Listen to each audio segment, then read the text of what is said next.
They don't know about the losses. Why my niggas turn to copsies. I'm paranoid, it got me cautious. We here, my man, Lyrivelli. What's good, boy? What it do, bro? Chillin'. Goody. Yeah. Nah, it's nice to meet you, gang. Nah, good to meet you too, bro. Facts. Tell the people a little bit about yourself, where you from, where you grew up, how you started getting into music, all that. Facts. I'm from Brooklyn, New York originally. You know what I'm Yes, sir. saying? Born and raised. Okay. Lived in Florida a few years as well, you know what I'm saying? And then, basically New York, baby, though. I've been out here all my life. I done lived everywhere in New York City. I done lived in Brooklyn and Queens. Why'd and you the move Bronx. out to Florida? I think my parents finally, figured out the game. You know what I'm saying? Finally figured out that us living in the projects wasn't going to really be beneficial. Yeah. You know They what I'm figured out saying? the rat race, wasn't it? Right, so I think, my mom just wanted a different quality life.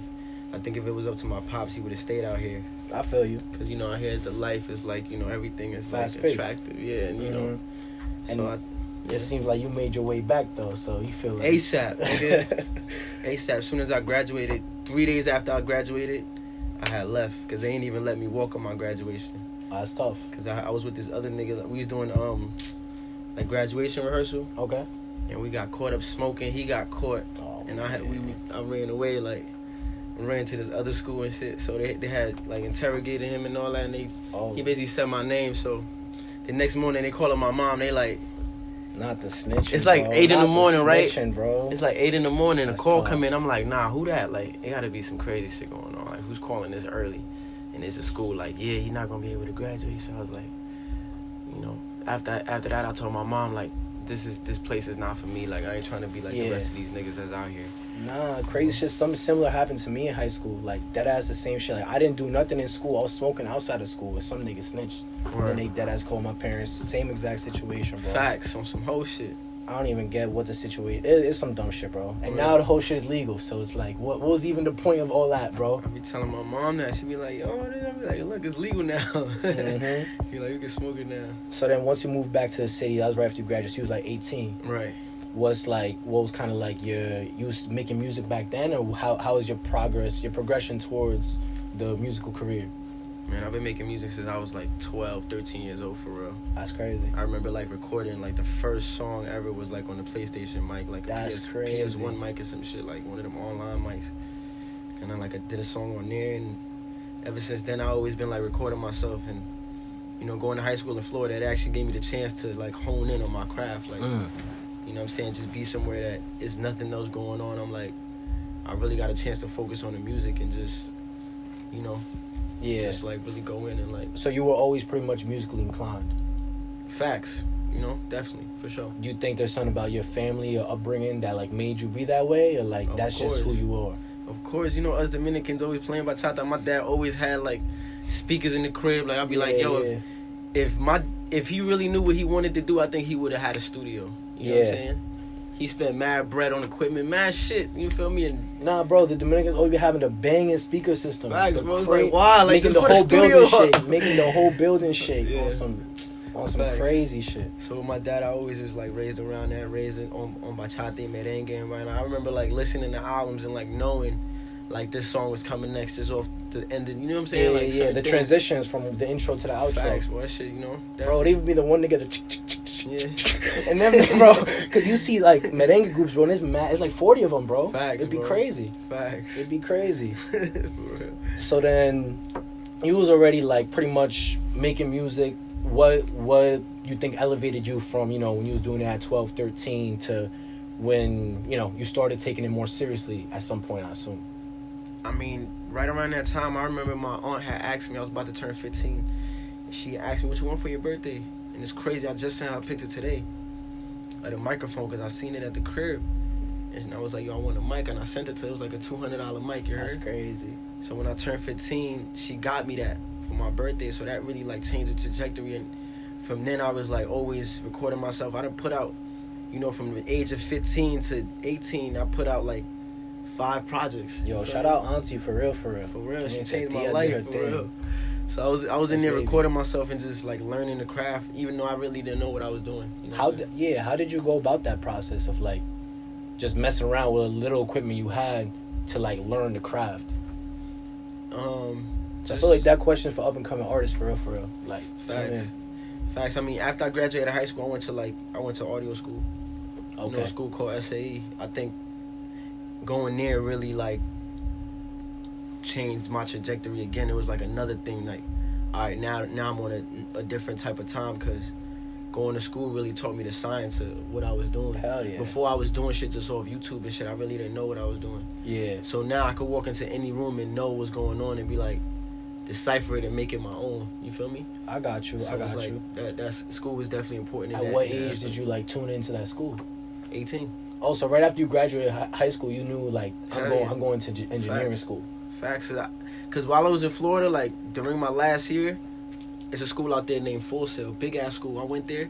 I ain't never been in no studio before. Like, I go there, I'm like, oh, this shit fire. Like, they had studios, they had big ass movie set, but the shit was like 90,000. I'm like, nah. For like a semester. For the whole shit, like the whole course. That's crazy. Course is like what, 12 months, 16 months. 90. That's crazy. That's a whole 100 racks. Like, that's I'm a like, check. nah. That's a So check. After that, I started looking at other options, and then, you know, realizing how detrimental being in Florida was to me and me growing. I was like, nah, I gotta go. I gotta leave. Like, how do you think you was able to have the mentality to like take it so? Because I feel there's a lot of people who say that's what they want to do, but they're not ready to commit. Like, because I assume the SAE school wasn't cheap either. And they're not ready to commit like that. What do you think separated your mindset that you was able to take it seriously from even 18, a young age? I mean, I think I just knew what I wanted to do. You know what I'm saying? I think that's important. Like, we realize that college isn't really important in a kid that's not interested in doing that. You know what I'm saying? Yeah. So I think a lot of times we try to force like, oh, you gotta be this, you gotta do this. It's like, nah, that's what school does. It like teaches you how to be like in this box. You know what I'm saying? So I just always knew what I wanted to do, and I was like, I'm gonna just go for that, and I'm gonna just try to, you know, get as high as I possibly can. Like, try to just go, because I remember having in my room, like, I was recording out my room in my closet. I had a booth in the closet, and I remember on my wall I had all these pictures. It's crazy. I had a picture of Maino on there. I had mad pictures on there. That's pictures crazy. Of big studios and shit.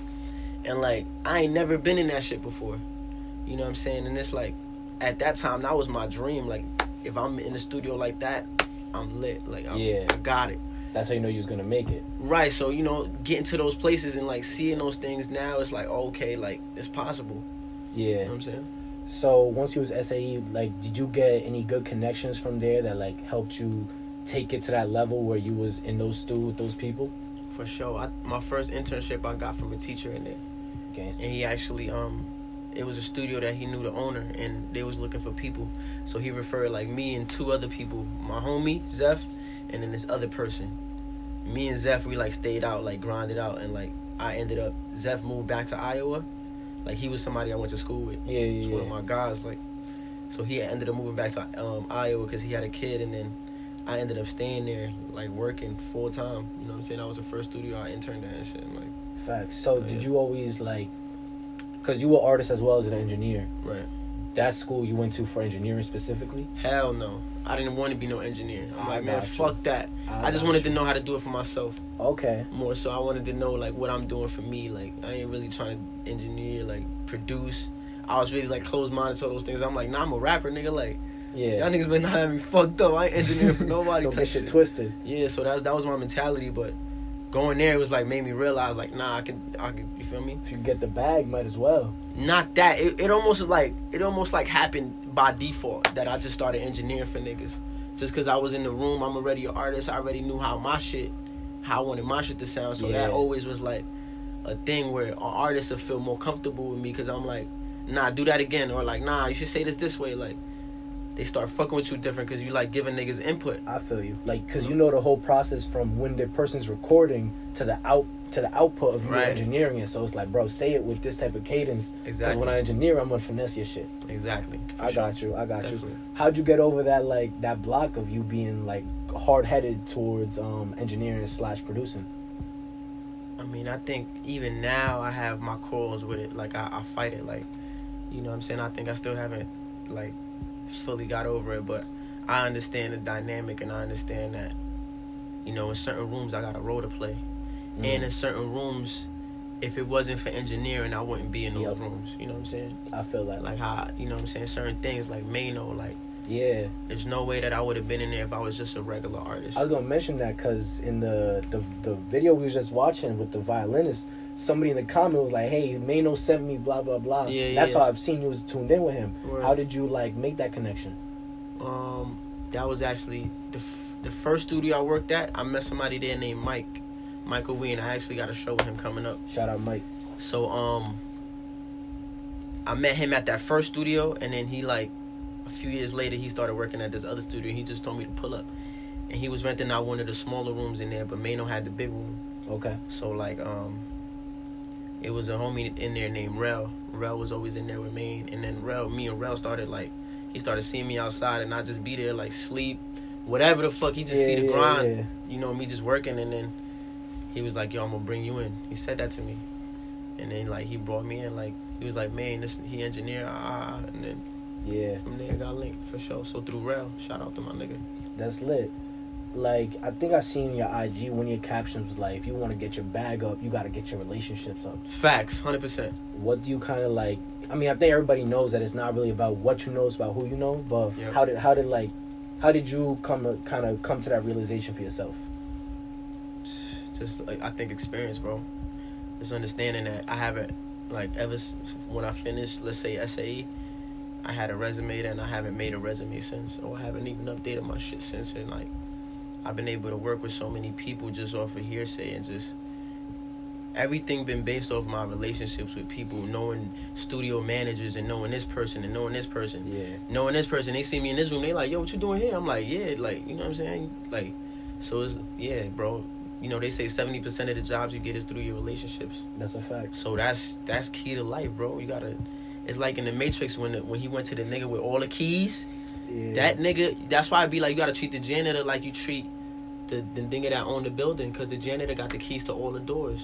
So if you need to get into 5A, be like, "Yo, come on." You know the janitor, That's he's a like, fact. "Yeah, let's go, nigga, I got you." That's a fact. But a lot of people don't see it like that. You know what I'm saying? They see it like, "Oh, I'm gonna treat this person like this because this person is lit." But it's like, nah, the person who's interning might It's be gonna the lit one A&R day, of course. later, 5 years I down mean, the they gonna, what you think they interning for? Exactly. You know what I'm saying? So that's a how I look fact. at it, bro, and that's why I treat everybody the same, like, and I treat everybody with respect, and I'm like, I understand.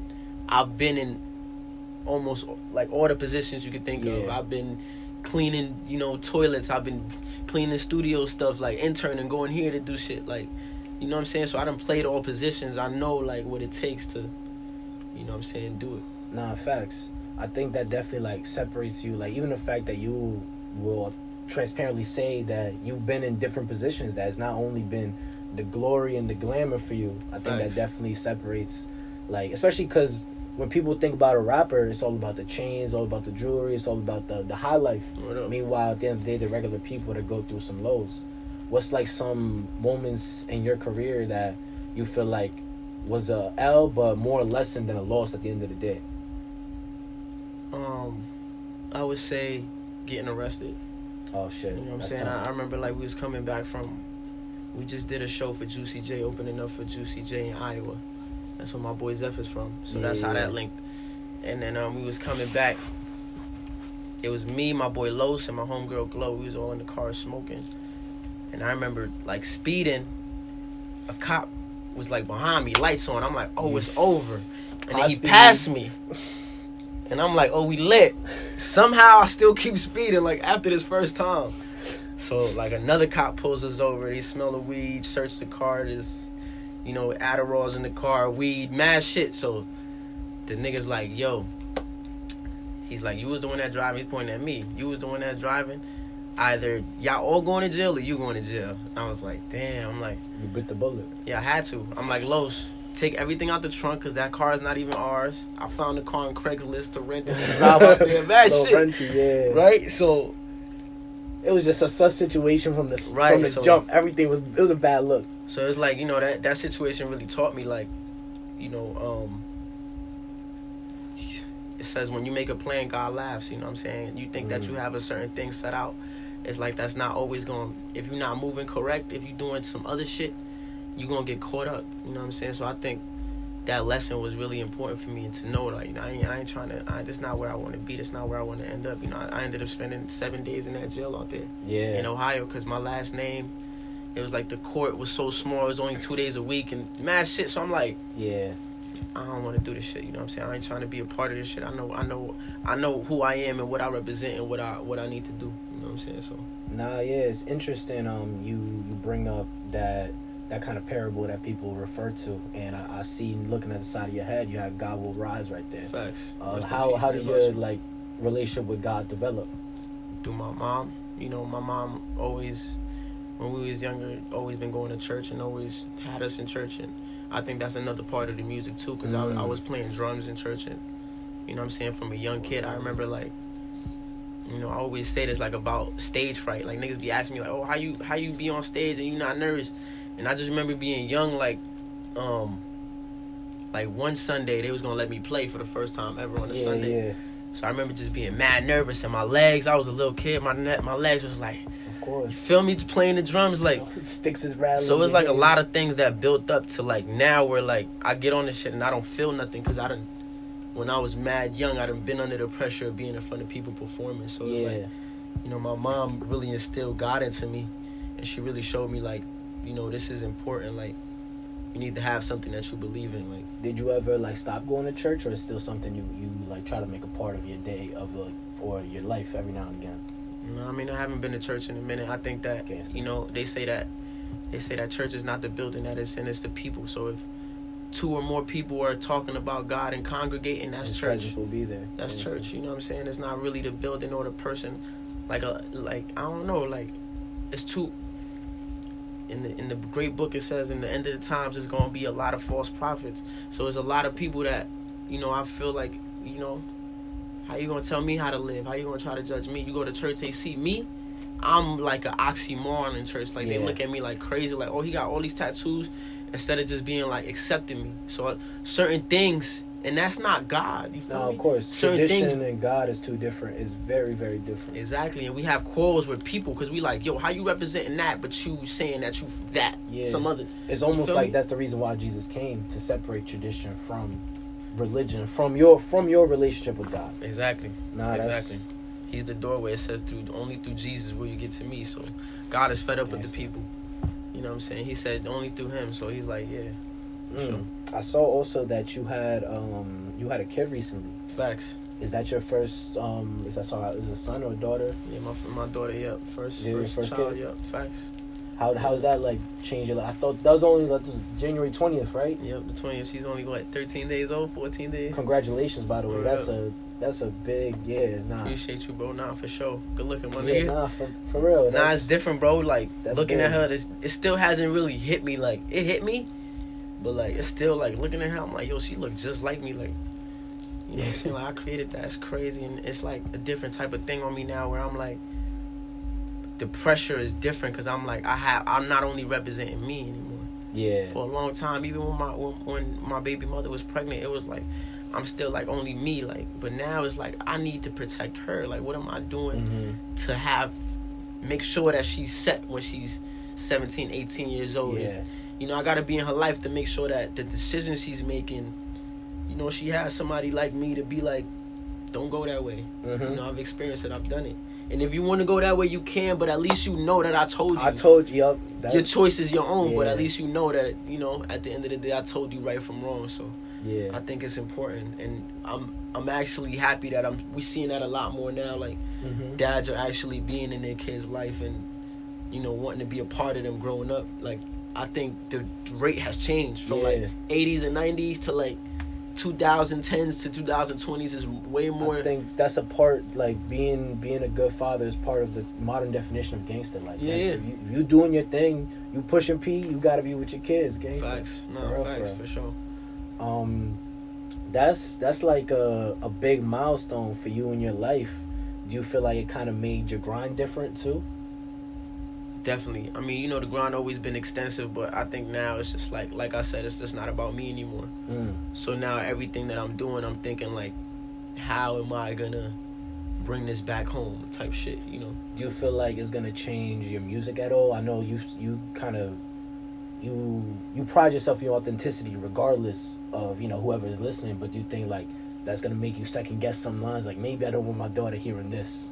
I mean, facts, you know, but we as artists, we're creative people, so sometimes I might feel like calling a female a bitch. Another time I might call her a so it's certain things that I feel like, you know, it's something to think about, but at the same time, I wouldn't let that, for me being an artist, I wouldn't let that block me from I feel you. creating, because creation is like the highest level of like what I do.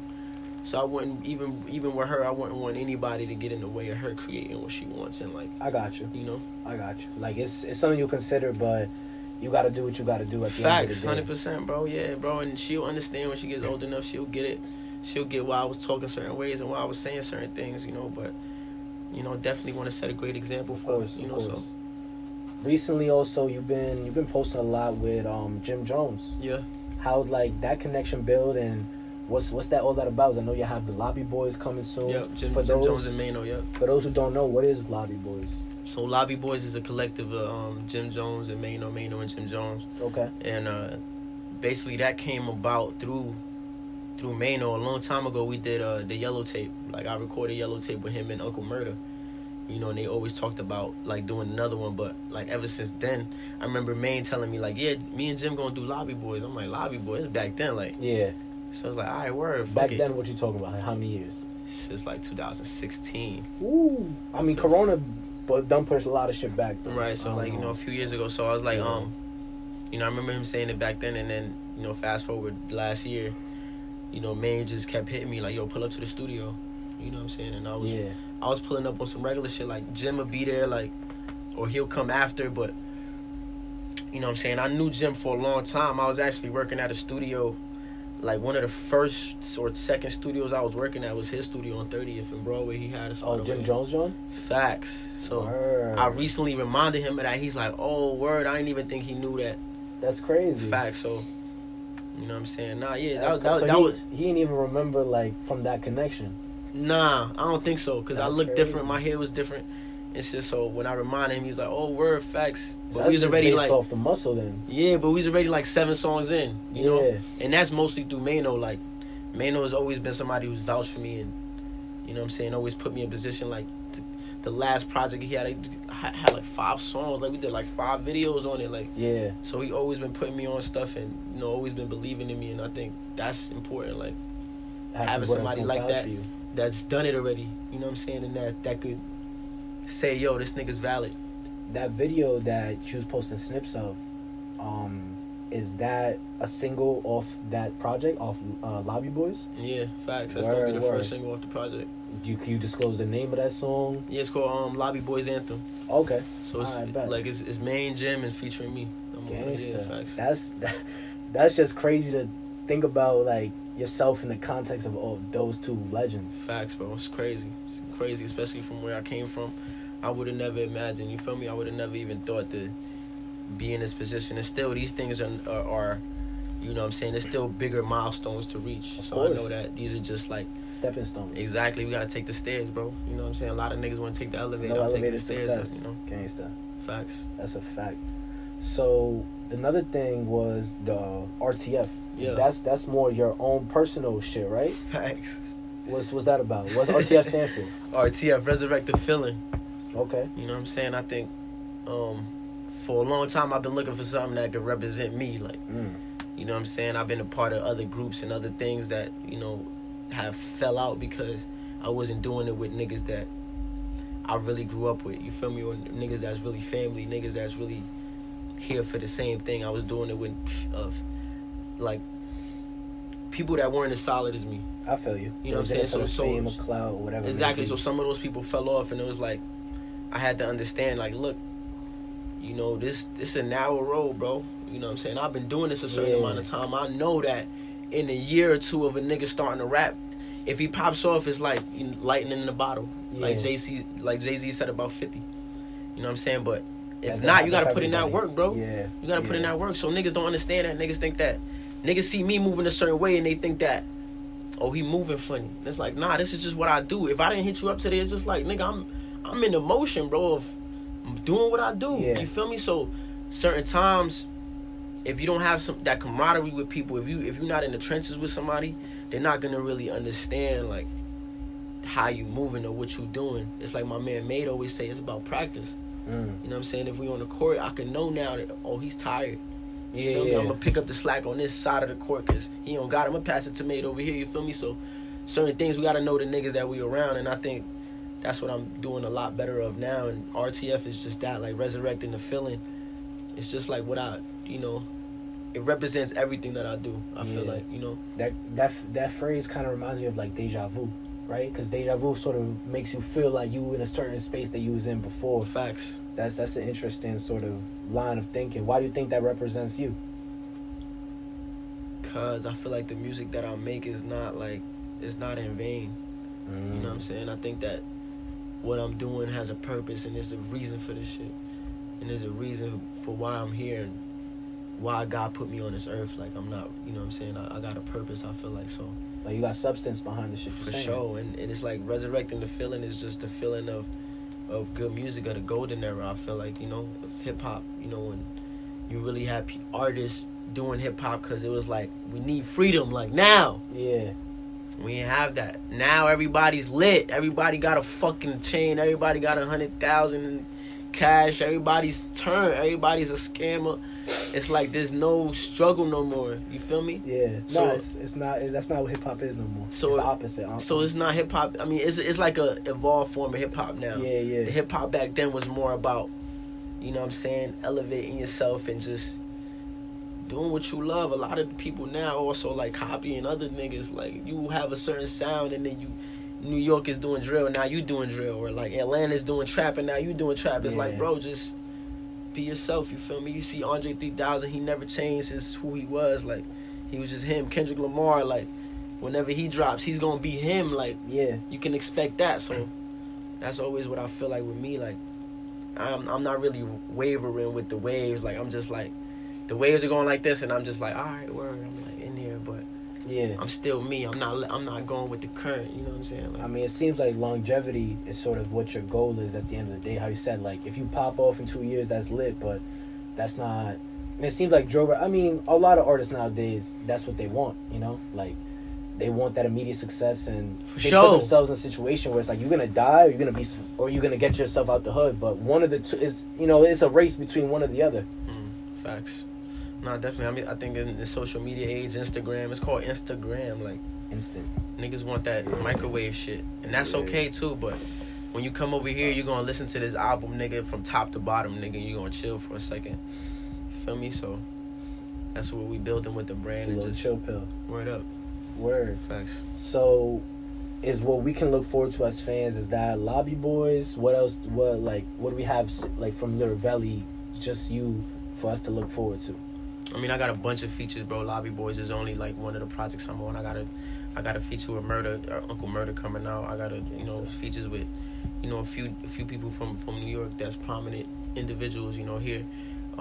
Besides that, on my own thing, I got the first volume of RTF is dropping. I could probably guess a few of those artists. You know what I'm saying? Definitely, right? Yeah, definitely. Nah, I seen you tuned in with Josh. Dreamwork Hustle. Yeah, facts. That's my boy. We fuck with posting him. That's facts, the man. We trying to get him on the interview. Josh trying to do your thing, bro. Pull through. Facts, bro. Pull up, nigga. Because he talked that talk, bro. Facts, bro. He talked that talk. Facts. And he's another one of those New York artists that, really just staying in his lane. Mm-hmm. And also just understanding who he is. Taking is his time important. Who you are, bro. Like, feel me? No matter what happens, it's like, yo, he's him. Yeah. You understand? That's important, so. Bro, it's nice to get tuned in with you. I appreciate your time. I appreciate the convo, the authenticity. Definitely, bro. Facts. Everything. Appreciate you, my nigga. Definitely. Yes, sir. I gotta be on the lookout, man. The project is coming out. RTF Volume 1. We on the way. Resurrect the feeling. Kids of Hip Hop, Lyrivelli here at Flight Klub Studios. Appreciate y'all, Flight Club. Let's get it. Gangsta. Yes, sir. Y'all know what it is. Yeah.